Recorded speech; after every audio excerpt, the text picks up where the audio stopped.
Ai, gente, eu vou chamar agora uma mulher que eu admiro, que a Janaína fala tanto dela, e dizia, Luciana, o dia que você conhecer essa pessoa, vai mudar a sua vida. Eu tive a sorte e a honra de estar no Desert Woman Summit através dessa incrível mulher, Janaína, do qual eu me apaixonei por ela e pelo projeto. Eu falei, mas eu vou, gente, fazia 3 anos que eu não viajava. Eu tenho uns toques meio louco. Aí eu falei, mas eu vou para África? Gente, eu não estou conseguindo ir nem para Nova York, né? Para sair lá ver as Broadways da vida. E fui, e estou aqui. O Nelsinho, que é meu sócio maravilhoso, um diretor executivo, um diretor de séries também incrível. Quando ele veio me receber, eu quase chorei. Falei, não acredito que eu estou aqui. Núbia veio me puxando pela orelha, mas a gente riu muito. Eu chamo essa viagem de uma grande rave, que eu me sinto assim saindo de uma rave, sabe Burning Man? Aqui é o Burning Woman. Falei, gente, 2 dias para chegar. Mas é incrível, a gente atravessou o mundo. E voltando, eu vou chamar aqui uma mulher incrível, além de ser uma cirurgiã dentista, um currículo admirável. Ela é a sócia proprietária do Grupo SER, do Núcleo SER. É instrutora de treinamento de autodesenvolvimento desde os anos 90. Com ela, teremos algumas imersões de autoconhecimento. E eu chamo para vir falar Dirce Katayama, maravilhosa. Primeiro, agradecer a Leque, papel de Janaína, de estar aqui. Sinto-me profundamente honrada de poder estar com vocês, mulheres, participar desse encontro. Gratidão, sinto-me profundamente honrada. Falar sobre empoderamento e apoderamento feminino. Né?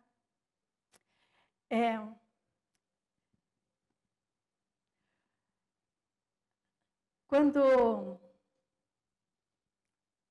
eu era adolescente, pré-adolescente, eu ouvia muito a queixa da minha mãe sobre a fala do sogro dela, né? O avô que me criou na minha primeira infância. E essa era a fala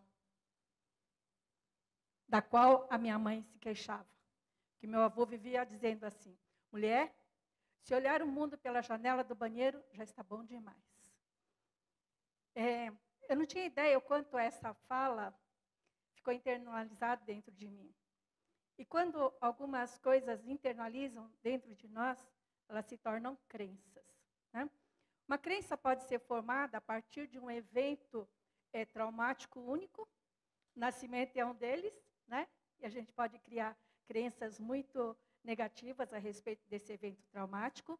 Mas nós podemos criar também crenças a respeito de, imagina uma criança que todo dia ela é chamada de medrosa. Uma vez por dia, por um dos pais. Por mais que ela tente ser corajosa, no íntimo dela vai ficar, eu sou medrosa. Né? Então, faz parte de nós identificarmos essas crenças limitantes que existem em nós. Então, quando na minha pré-adolescência eu ouvia a minha mãe se queixar dessa fala do meu avô, eu ouvia o meu pai dizer na minha adolescência, minhas filhas serão independentes dos homens, somos em 3 irmãs. E parece assim uma fala muito aberta para uma pessoa que veio ser imigrante, que veio para trabalhar na lavoura, né? Essa era a fala dele. Mas o que eu via? Meu pai, dono absoluto de tudo que era ditado em casa, e minha mãe, frágil, submissa, atendendo a todos. Então, o que ficou internalizado dentro de mim? Vou ter que ser independente do meu marido, mas eu vou ter que obedecê-lo, porque sendo mulher, eu não tenho direito a ter uma voz ativa. Então, são essas ambiguidades que ficam presentes dentro de nós e nós não tomamos consciência disso, e por não tomar consciência disso, nós não questionamos, é que muito daquilo que a gente poderia conseguir, a gente vai sabotando. Né? Tem uma ambiguidade aí que eu não dou conta e eu não questiono. Então, essa questão daquilo que eu ouvi minha mãe falando, se tornou uma crença, aquilo que eu vi, meu pai. E depois, quando eu me formei, já estava sendo financeiramente produtiva, né? E nessa fase, eu casei. Durante os 6 primeiros meses da minha vida de casado, eu posso dizer que foram os piores meses da minha vida, até hoje. Porque ao mesmo tempo que eu tentava fazer aquilo que era bom para nós, eu tinha que lidar com toda a bagagem que o meu marido trazia da criação dele. E do que eu sei, a mãe dele acompanhava o marido com o chinelinho na hora que ele acordava, e eu mesmo presenciei ela indo atrás dele, no furô, né, no banho, para esfregar as costas. Então, nós vivemos dessa forma, sem questionar aquilo que a gente traz, né? E aqui, nesse sentido, quando fala de empoderamento e apoderamento, existe uma coisa muito importante. O empoderamento é super importante. E é dar uma pessoa, um grupo de pessoas, né, conscientização através da informação. Isso é super importante. Agora, o importante também é nós apoderarmos, tomar para si o poder, né? É nós assumir o poder em si. E a gente pode dizer também de empoderar-se, porque empoderar-se, por ser um verbo reflexivo, é dar poder a si mesmo. Então, ao invés de só pensar em empoderamento feminino, apoderar ou empoderar-se. Esse seria o termo que eu vejo que é o movimento que está acontecendo nesse momento entre nós mulheres, né? E esse apoderamento, ele tem dois itens, né? 2 aspectos, o fator racional e o fator psicológico, emocional. O fator racional, aprender a estar no momento presente, né? Observar tudo com clareza, analisar internamente, discernir, e a partir desse discernimento fazer escolha e agir, ter a atitude dessa ação. Isso sobre o aspecto racional. Agora, sobre o aspecto psicológico, sobre o aspecto emocional, é importante a gente se dar conta do quanto nós temos clareza dos nossos pontos fortes, dos nossos pontos fracos. Quanto nós temos clareza do nosso aspecto sombrio, do nosso aspecto limitante, né? Então, saber disso é super importante. E, principalmente, como a Janaína mesmo falou, conhecer nossos dons, nossos talentos, e colocar isso para o dia a dia, em prática mesmo, né? E aí, Linda Leonard, ela é uma psicanalista, uma analista junguiana. Ela traz um livro, eu recomendo que vocês leiam. O nome do livro é E a Louca Tinha Razão. Esse é o nome do livro. E a Louca Tinha Razão. Então, Linda Leonard, ela traz alguns arquétipos que fala sobre como a mulher ela está envolvida nessa cultura patriarcal e como nós somos submetidos a essa cultura patriarcal, né? E ela traz, um dos arquétipos que ela traz, são os pássaros engaiolados. Então, aquela história assim, do anjo de casa, né? A minha mãe foi um anjo de casa, cuidava de tudo, tudo. Vocês conhecem muitas mulheres que são anjos de casa, não fazem mais nada além de cuidar da casa, né? Tem também as dependências, que nos tornam engaiolados. As dependências podem ser dependências emocionais, podem ser as dependências financeiras. As dependências, elas nos engaiolam. Tanto meninas como meninos presos aos sonhos dos pais. Sabe aquele pai, aquela mãe que não realizou o grande sonho da vida dele ou dela e traz para os filhos para eles serem aquilo que eles queriam ter sido e não foram, né? Então, isso pode ser uma gaiola também, que aprisiona. outra coisa é a estrutura mental rígida, né? Presa na expectativa da sociedade ou da família. Isso é um ponto muito profundo em todos nós, muito profundo. E é onde, só com 53 anos, que eu fui entender que eu estava presa nessa estrutura a respeito da expectativa da sociedade, da minha cultura, da cultura japonesa, né? Então, a gaiola nos impede de estarmos na plenitude do nosso ser, na nossa maturidade. Então, nós precisamos olhar para nós e perceber o que nos engaiola, né? O que nos prende. E aqui, para abrir a gaiola, autoconhecimento, jornada interior, né? Não tem outra saída, gente. É você se conhecer no seu melhor, no seu mais profundo eu, das sombras, e poder emergir disso, né? Autoconhecimento. E como empoderar na questão da pássaros engaiolados? Identificar a janela que te aprisiona.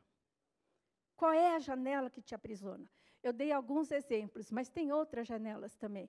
Então, quando você se sente preso, presa, né? Qual é a janela que está te aprisionando? Reconhecer o que ganhamos com isso.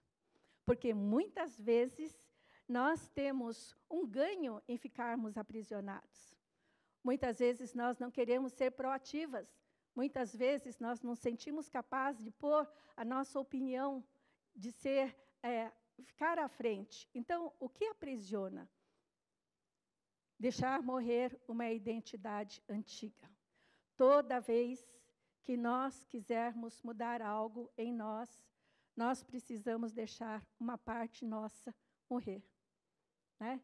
Existe uma necessidade de uma consciência de um desapego aí, né? Abrir mão das autojustificativas.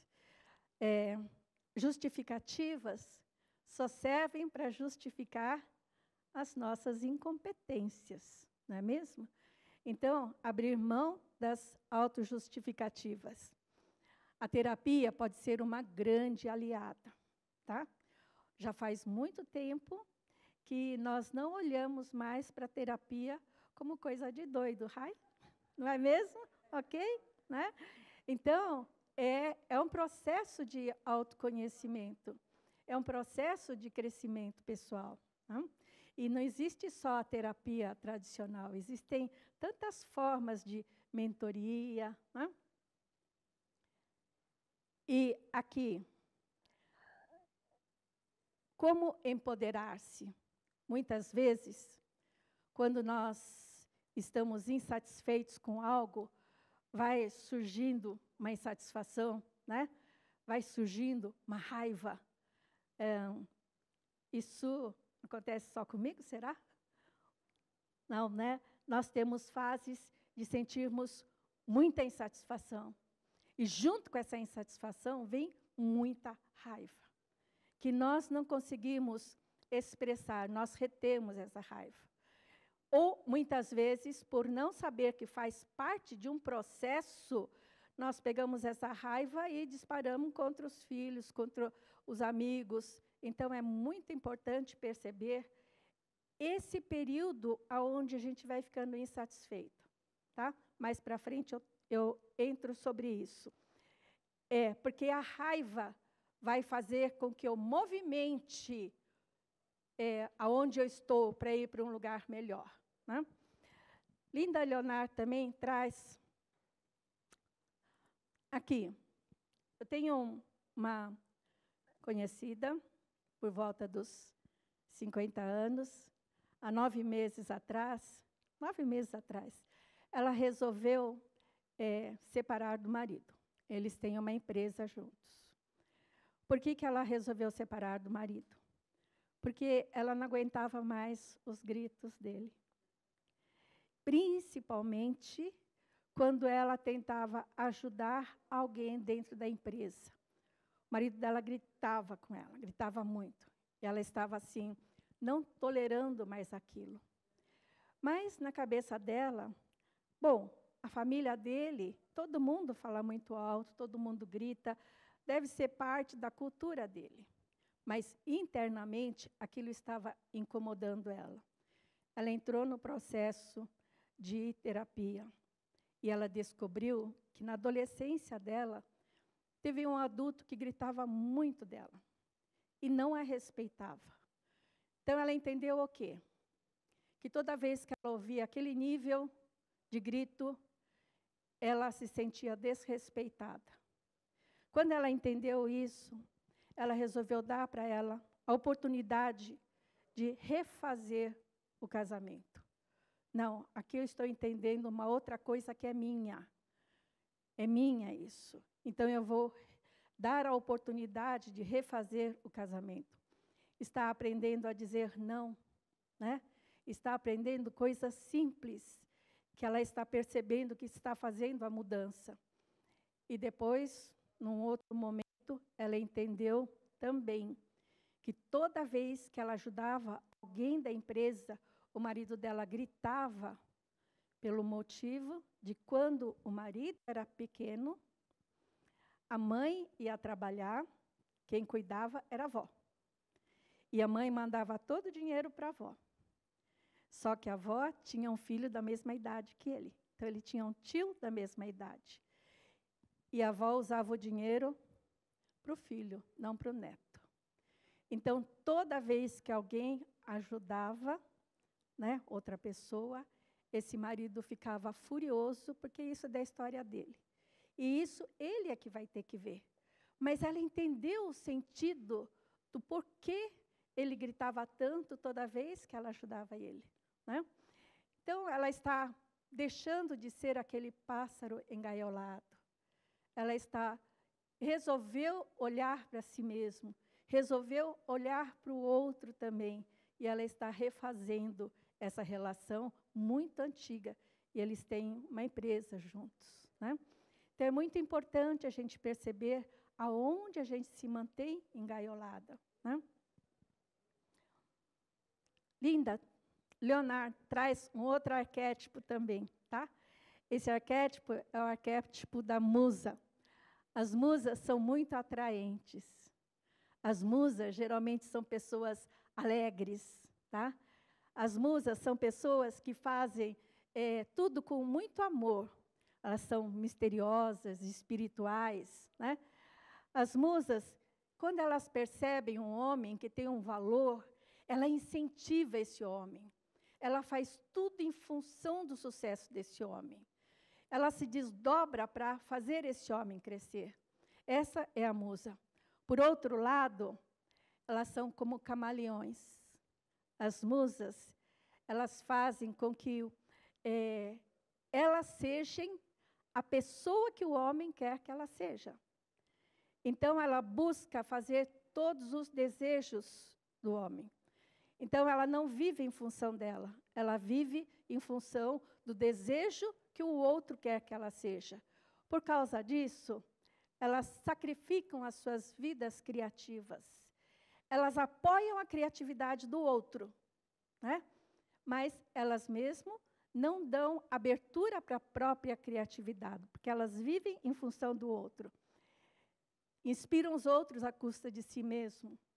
Elas têm a autoestima constantemente abalada. Porque quando o relacionamento fica em risco, ela não sabe o que ela vai ser, ou quem ela vai ser, ou como ela vai viver se não tiver a outra pessoa. A fala é assim: eu não sei como vai ser minha vida porque eu não me imagino sem ele, né? Então, ela está profundamente presa a essa cultura patriarcal. O que faz a musa permanecer nesse papel, tá? Porque nesse papel ela se sente alguém muito importante. Ela tem a atenção, só que ela precisa ser o que os outros querem que ela seja. Ela não dá abertura para a sua própria criatividade, né? E internamente elas sentem vergonha, porque, de alguma forma, elas estão traindo a elas mesmas. Eu tenho uma amiga que ela é uma musa. ela é uma musa, né? Ela aprendeu a falar francês fluentemente para que ela e o marido curtissem melhor as viagens, né? E foi um pedido do marido. Então, ela, obedientemente, estudou francês e fala o francês com muita fluência. A casa dela é um lugar de encontros do negócio, da família, dos amigos, que ela organiza tudo. Ela organiza tudo. Aos finais de semana, é a casa dos netos, dos filhos, ela que organiza tudo. E um dia desses, foram viajar o marido e os 2 filhos, né? São casados já e têm filhos. Mas ela ficou sozinha. Aí ela disse assim, bom, agora eu vou me curtir. Não vou cozinhar, não vou ter que organizar nada, vou dispensar pessoal de serviço aqui em casa, vou curtir. Quando ela foi ligar para o restaurante que ela costumava ir para comer, pedindo uma comida para ela não ter que cozinhar, o restaurante falou, olha, só pelo iFood, você pede pelo iFood? Aí ela percebeu que ela não tinha esse aplicativo no celular dela. Ela percebeu que ela não tinha como abaixar esse aplicativo, porque ela não tinha um cartão de crédito que ela pudesse colocar lá. Ela ficou muito pé da vida, porque os 3 lá, né, marido dos 2 filhos estavam passeando no exterior, e ela não podendo fazer uma compra pelo iFood, porque ela não tinha um cartão de crédito dela. Isso fez uma virada nela. E ela falou, o meu marido eu vou continuar atendendo, mas os meus filhos, os meus netos, eu não vou dar essa prioridade, vou começar a cuidar de mim. Então, ela é uma musa, ela vive em função do outro. E ela acordou, de repente ela acordou. E ela entrou numa raiva muito grande, né? Então, aqui, como a musa pode se empoderar? Primeiro, identificar que está vivendo. Segundo, a idealização dos outros, né? Reconhecer o que ganha. Ela ganha atenção, adoração, glamour, mas ela perde a ela mesma, porque ela vive em função do outro. Ela precisa deixar esse desejo de adoração. Ela pode ter esse desejo de adoração desde que ela também se adore. Que ela não seja mais exclusivamente a musa, né? Permanecendo fiel à sua própria visão. Novamente, a terapia pode ser uma boa aliada e ela precisa se conectar com a sua própria beleza interior. Quando ela se conecta com a sua beleza interior, ela pode continuar sendo a musa, mas agora também colocando a criatividade dela, sendo protagonista e não vivendo só em função dos outros, né? Então, aqui, pode mandar outra? Linda Leonardo trouxe também outros arquétipos, né? Falando sempre de como nós vivemos presos a essa cultura patriarcal. A amante rejeitada, a mulher sem teto, a reclusa. E o caminho da cura. É muito simples isso, é quase que óbvio, né? Autoconhecimento, autoconsciência, tomar para si o seu próprio valor, apoderar dos seus direitos, empoderar-se por meio dos seus dons, seus talentos, reconhecer a sua liberdade e sua independência. Mas aí vem, né? Isso é óbvio. Mas como fazer isso? Como fazer isso? Vocês lembram da louca? Tá? Então, aqui, a louca. Nesses momentos, aonde você está sentindo aquela inquietude, aquela irritação, aquele nervosismo, aquela raiva, tá? Procure perceber que aí está presente o arquétipo da louca, né? E esse arquétipo da louca, ela só está falando que você não está tendo a vida que você gostaria de ter. Então, reconhecer os aspectos da louca. Descontentamentos, mágoas, inseguranças, medos e frustrações perante uma vida não vivida. Perante uma vida não vivida. Então, é importante olhar para esse aspecto.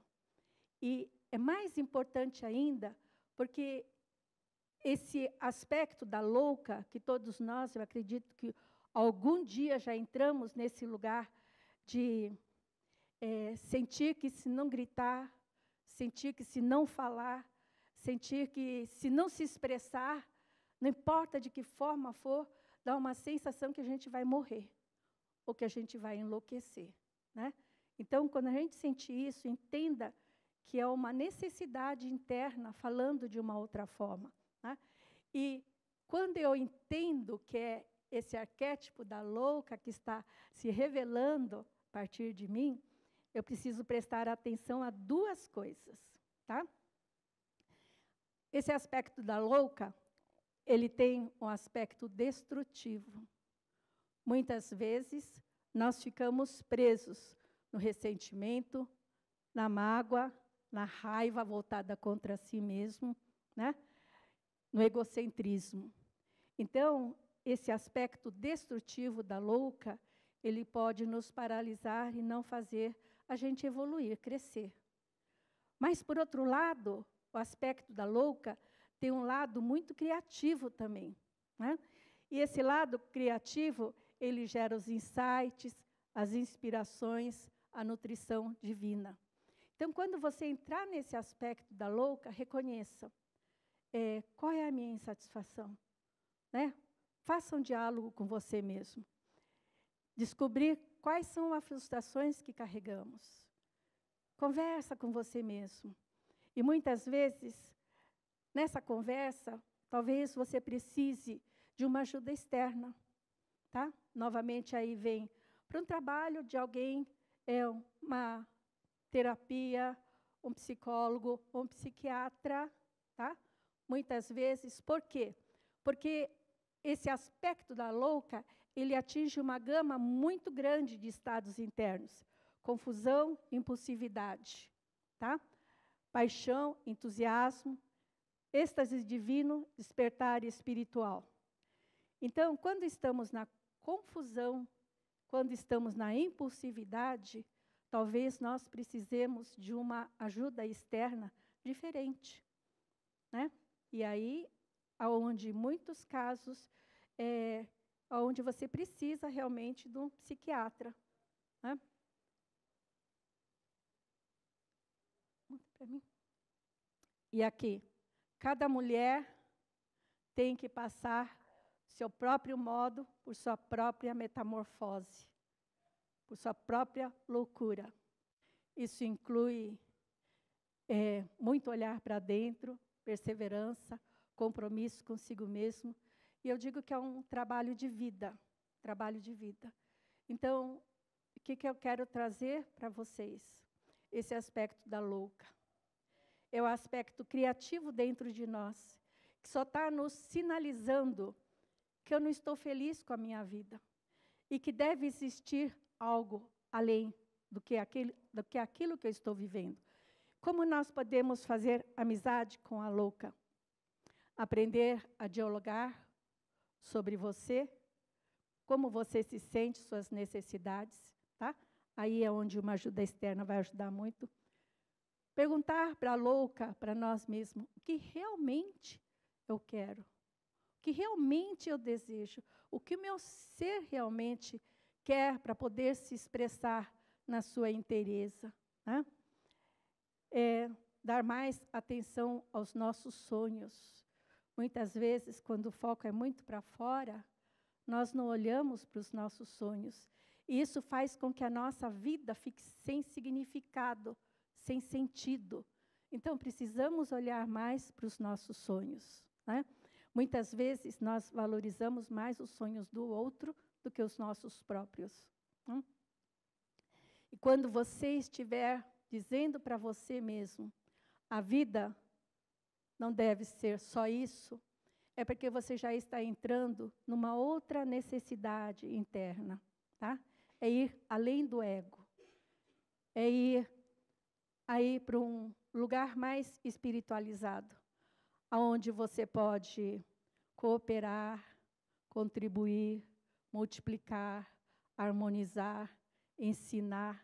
Nós estamos falando desse algo maior, que você pode estar junto com a comunidade, com as pessoas, trazendo o seu melhor, né? E isso traz sentido à vida. E é importante dar esse mergulho nesse eu inferior, que quando a louca surge, para nós reencontrarmos com a nossa expressão verdadeira, com o meu eu superior, né? Então, toda vez que a louca surgir, tenha para si mesmo, questionar, conversar comigo. O que realmente eu desejo nesse momento? Aproveitar essa energia da raiva que vem junto e fazer a mudança, para a gente não ficar preso nessa fase, né? E aí, nessa questão dos meus 53 anos, estou com 71 hoje, essa fala do meu avô, que eu não tinha ideia como isso estava internalizado dentro de mim, eu descobri isso ao longo de um ano. Em 2005, eu me tornei a responsável por ministrar o treinamento Ecos do Passado. É um treinamento onde nós trabalhamos a nossa ancestralidade, né? Olhamos quais os padrões que existem na nossa ancestralidade, os padrões limitantes e luminosos, olhamos para nós mesmos e o que nós carregamos desses padrões, os limitantes e os luminosos, transformar os limitantes a partir da compreensão, do perdão, do reconhecimento, amor e gratidão, né? Em 2005, quando eu me tornei a responsável por ministrar esse curso de 8 horas, não estava resfriada. Eu amanheci sem voz, totalmente rouca. E todo o treinamento, quem deu foi o meu marido. A parte da indução, eu falava para ele e ele falava, né? Porque a parte da indução, quem tinha era eu. No final do dia, a minha voz foi voltando. Ok, estava resfriada, foi um dia que não foi legal. Ok. 6 meses depois, no outro treinamento, Ecos do Passado, acordei bem, antes do treinamento, perdi a voz. Espera aí, eu não estou resfriada. Espera aí, coincidências não existem. Aí veio a frase do meu avô. Mulher, se olhar o mundo pela janela do banheiro, já está bom demais. Então, como poderia eu estar à frente daquele trabalho, colocando a minha voz como mulher? Eu entendi aquilo. E eu fiz o processo com meu avô. Fiz um processo de liberação, fiz um processo de compreensão, de perdão a toda a minha descendência, né? Toda a minha ancestralidade. Fiz. No finalzinho do trabalho, minha voz voltou. 6 meses depois, terceiro Ecos do Passado. Não estava resfriado. A minha voz sumiu. Fiquei morrendo de raiva. Fiquei morrendo de raiva de mim e do meu avô.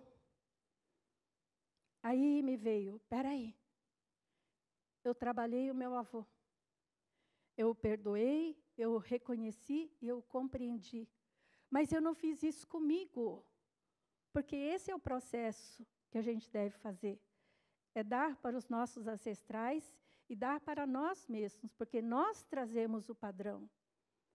Aí, enquanto eu fazia as induções, eu fui entrando no processo e trazendo para mim compreensão, perdão, reconhecimento, amor e gratidão. Fiz um processo profundo.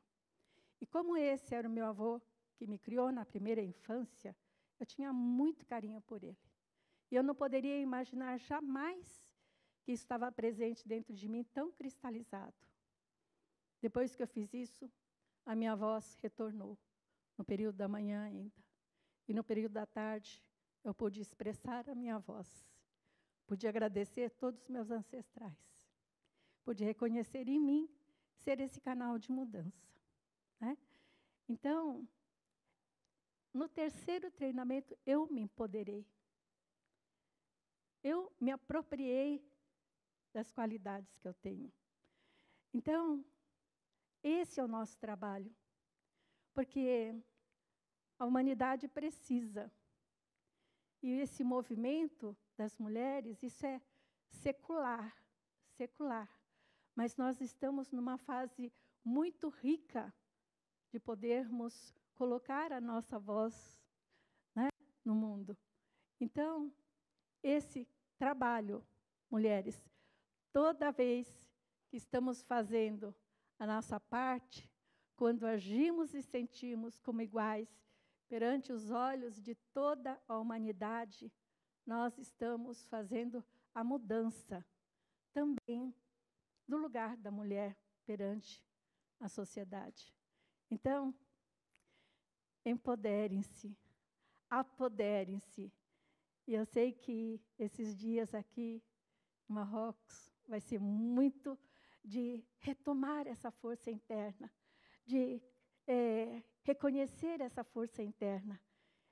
E ao retorno nos nossos lares, de poder multiplicar, compartilhar, ensinar, dividir. E aí eu tenho certeza que a vida de cada um de nós vai ter um significado diferente e podemos fazer a diferença no mundo. Então, gratidão a cada um de vocês. Eu sei que todos vocês têm uma história assim. Então, comece a olhar para fundo nisso, né? E trazer o poder para si. Gratidão.